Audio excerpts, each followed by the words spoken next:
En el siglo I, Judea hervía bajo el yugo romano. Entre profetas, sectas y fanáticos, todos esperaban al Mesías, un líder capaz de expulsar al invasor y restaurar el reino de Dios.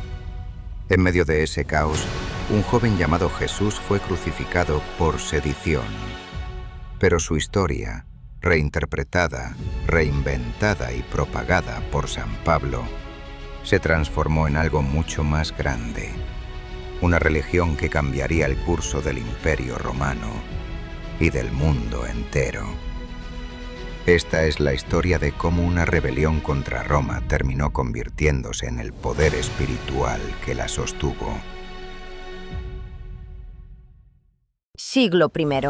Judea, un pequeño reino perdido en los márgenes del Imperio Romano. Las legiones patrullan sus caminos, los templos pagan tributo a Roma y el pueblo espera la llegada del Mesías, un libertador prometido por las antiguas profecías, un caudillo capaz de expulsar a los invasores y restaurar el reino de Dios. Pero Judea está dividida. Saduceos, fariseos, celotes, esenios, bautistas. Cada secta defiende su verdad.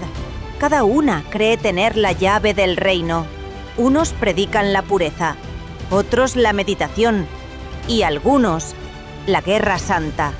El desierto se llena de profetas, hombres que aseguran escuchar la voz de Dios, anunciando el fin de los tiempos. Entre ellos, un predicador salvaje, Juan el Bautista, y un joven carpintero de Galilea que pronto lo seguirá. Su nombre, Jesús. Aquel hombre, acusado de sedición, sería crucificado por Roma, pero su muerte no pondría fin a su historia. Sería el comienzo de algo mucho más grande, la transformación de una rebelión en el poder espiritual más duradero de Occidente. El mundo judío bajo Roma. En el siglo I, Judea era una tierra fracturada, un reino vasallo sometido al poder de Roma.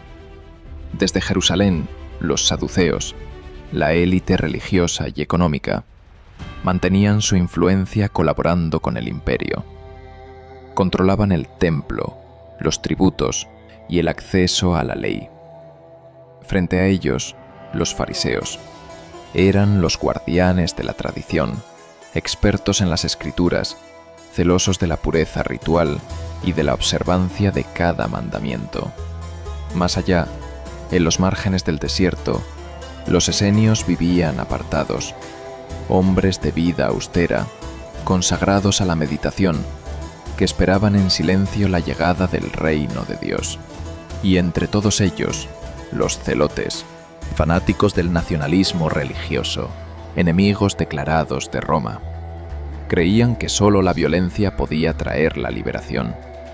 Judea era en realidad un mosaico de tensiones, una tierra donde religión y política eran la misma cosa, y donde cada profecía podía convertirse en un llamado a la rebelión.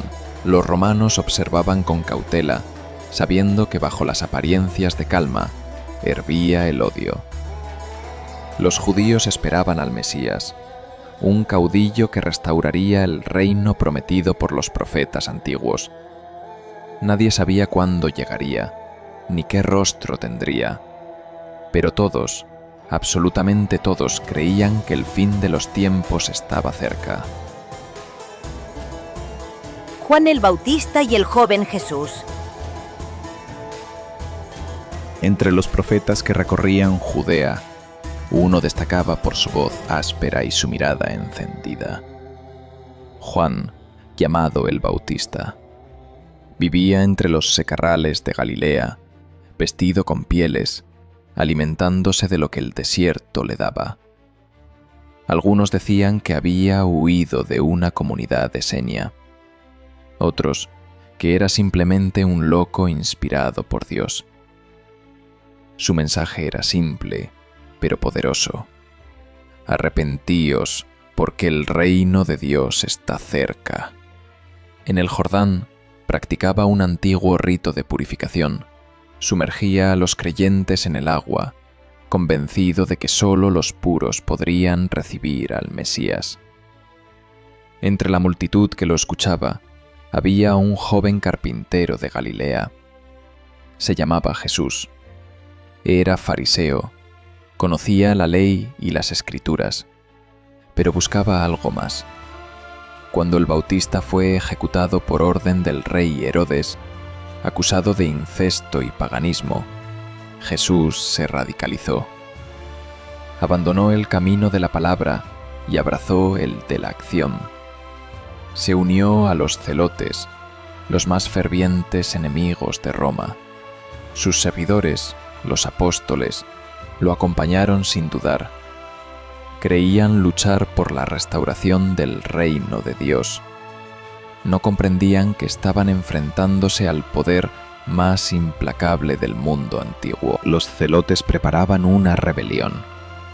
La insurrección debía estallar en Jerusalén durante la Pascua, cuando miles de peregrinos llenaran la ciudad. Pero el plan se filtró. Los espías romanos avisaron al prefecto. El ataque fue rápido, brutal. Los rebeldes fueron capturados, entre ellos Jesús. El cargo: sedición contra el pueblo de Roma. La sentencia: crucifixión. Así terminó la historia del hombre, o al menos eso parecía, porque su muerte no apagó el fuego, solo lo transformó. De aquel fracaso político nacería algo inesperado: una nueva fe, una religión destinada a sobrevivir al mismo imperio que lo ejecutó. De secta judía a religión universal. Tras la muerte de Jesús, nada cambió en Judea. Roma siguió gobernando, el templo siguió en pie, y la vida continuó entre el polvo y las plegarias. Pero un pequeño grupo de sus seguidores se negó a desaparecer. Crearon una comunidad nueva, la secta de los cristianos, una más entre las muchas que convivían dentro del judaísmo. Pronto surgieron disputas. Algunos, los hebraizantes, exigían seguir cumpliendo la ley mosaica, la circuncisión, los ayunos, los rituales de pureza. Otros, más abiertos al mundo griego, querían una fe sin tantas ataduras, más universal, más adaptable, y sobre todo, sin cuchillos rituales de por medio. Era una lucha entre tradición y expansión, y como suele ocurrir, ganó la opción más práctica. Entonces apareció un hombre decisivo, Pablo de Tarso.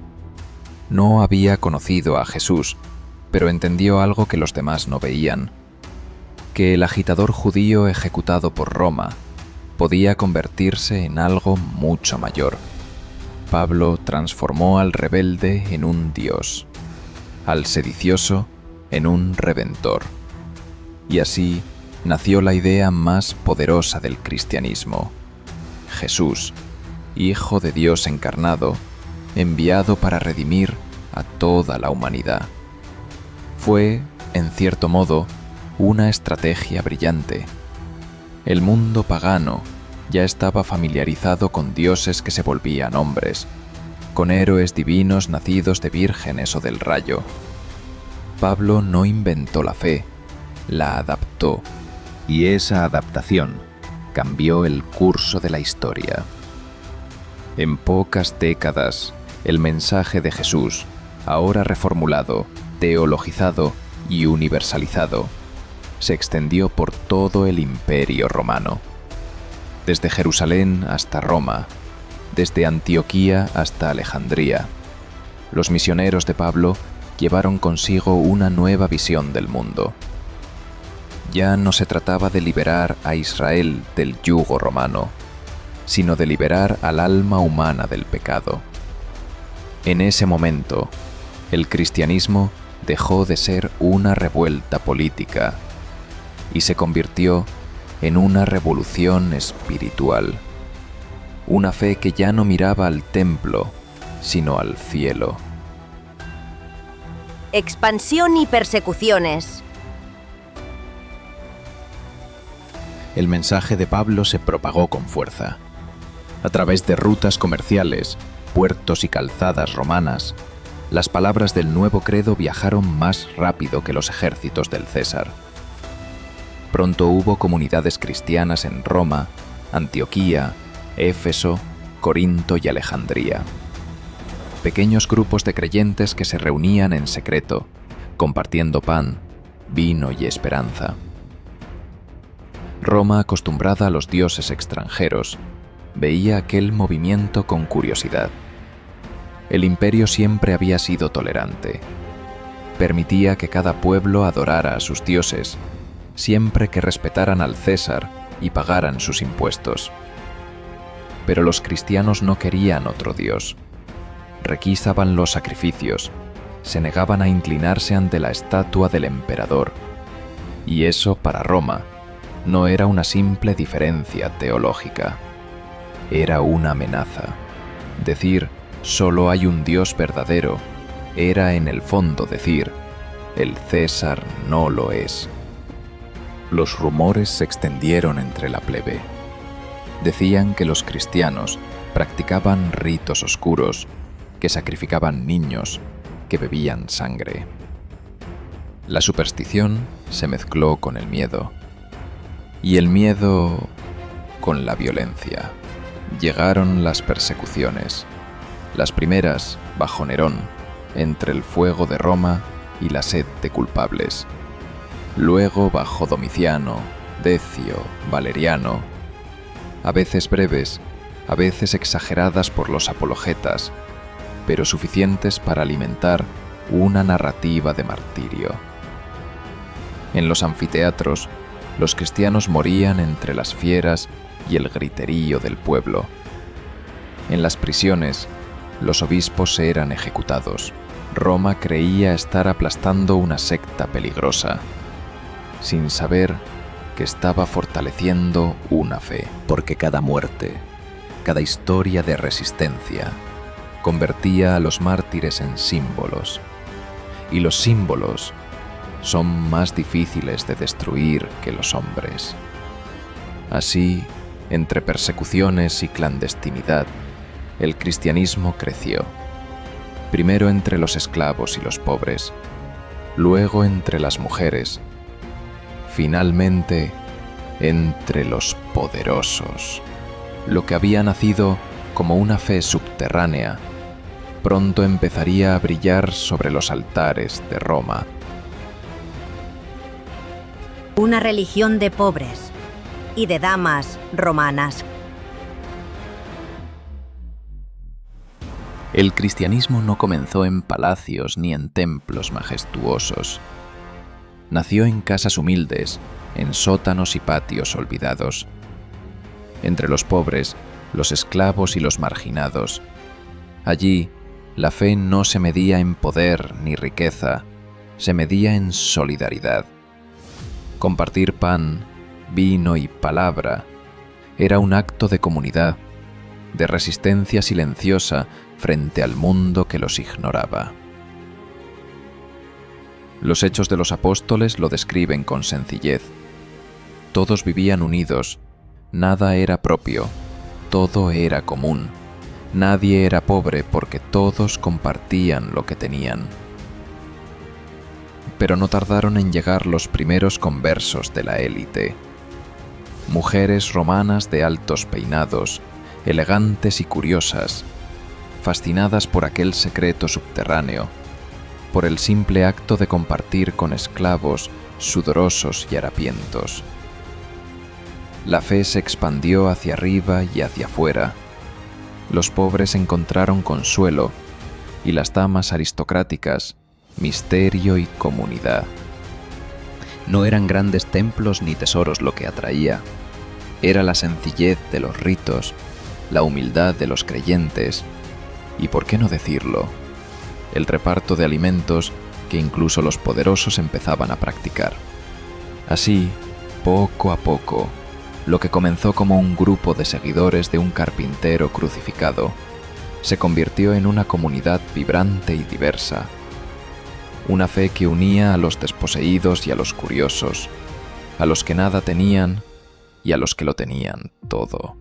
Lo que parecía un simple movimiento religioso estaba sentando las bases de una estructura social y espiritual capaz de sobrevivir a siglos de persecución y cambios. De movimiento espiritual a institución de poder. A medida que el cristianismo crecía, también lo hacía su complejidad. Los pequeños grupos dispersos ya no bastaban. La muchedumbre de nuevos conversos exigía organización. Surgieron los presbíteros, encargados de guiar a las comunidades. Los obispos, responsables de administrar la Eucaristía y los bienes comunes. Con estas figuras se consolidó una jerarquía, un poder espiritual centralizado que podía garantizar la unidad de la fe y controlar la riqueza que circulaba entre los fieles. La administración del dinero y la autoridad sobre los rituales se convirtieron en pilares de poder. Los obispos presidían no solo la vida religiosa, sino también la vida social y económica de la comunidad. Con el tiempo se erigió una figura superior, el obispo de Roma. Su posición no era solo simbólica, era estratégica, cercano al centro del poder del imperio, a la fuente de recursos y decisiones que definían la Iglesia primitiva. Lo que había nacido como una rebelión contra Roma, una fe humilde entre esclavos y pobres, se transformó en una institución consolidada, capaz de gobernar comunidades enteras. 3 siglos después de la crucifixión de Jesús, la Iglesia ya no era un movimiento minoritario, era un actor central en la vida urbana del imperio. La fe de los mártires y la solidaridad de los humildes habían dado paso a una maquinaria espiritual y administrativa. Una religión organizada, jerárquica, con poder real. Y así, la semilla sembrada en el desierto de Galilea comenzaba a echar raíces profundas en los cimientos del mundo romano. Del imperio de los Césares al imperio de Cristo. 3 siglos después de la crucifixión, el mundo romano había cambiado. Ciudades llenas de mercados, templos y ciudadanos inquietos mostraban síntomas de desintegración. Los gobernantes buscaban cohesión, un elemento capaz de unir al imperio. Durante siglos se había intentado imponer una religión cesárea, unificadora, pero los cristianos se resistían. La fe que nació entre los pobres y marginados, la misma que había sido perseguida y ridiculizada, se encontraba ahora frente a una oportunidad histórica. La Iglesia había crecido. Tenía jerarquía, estructura, disciplina y recursos. Tenía seguidores leales en todos los rincones del imperio, y Roma, en su crisis, vio la ventaja. Un poder espiritual ya consolidado podía servir como pegamento social. Lo que había comenzado como una rebelión política, un movimiento marginal y clandestino, se transformaba en el poder espiritual que sostendría el imperio. El cristianismo pasó de ser la fe de un carpintero crucificado a la religión predominante de ciudades y provincias. Su influencia se extendió sobre la vida civil, la moral y la política. Y así, de los desiertos de Galilea a los palacios de Roma, de profetas errantes a obispos con poder real, La historia de Jesús se había convertido en algo mucho más grande que él mismo. La rebelión se transformó en institución, el sacrificio en autoridad y un hombre crucificado en el corazón espiritual de un imperio. La historia del cristianismo no es solo la de una religión. Es la historia de cómo las ideas pueden transformar imperios, sociedades y vidas. Si te ha interesado este viaje por el tiempo, la política y la fe, suscríbete al canal para explorar juntos más capítulos de la historia que moldeó nuestro mundo. No olvides dejar tu me gusta y activar la campanita para no perderte próximos videos. Gracias por acompañarnos en este recorrido. Hasta la próxima, en Horizonte de la Historia.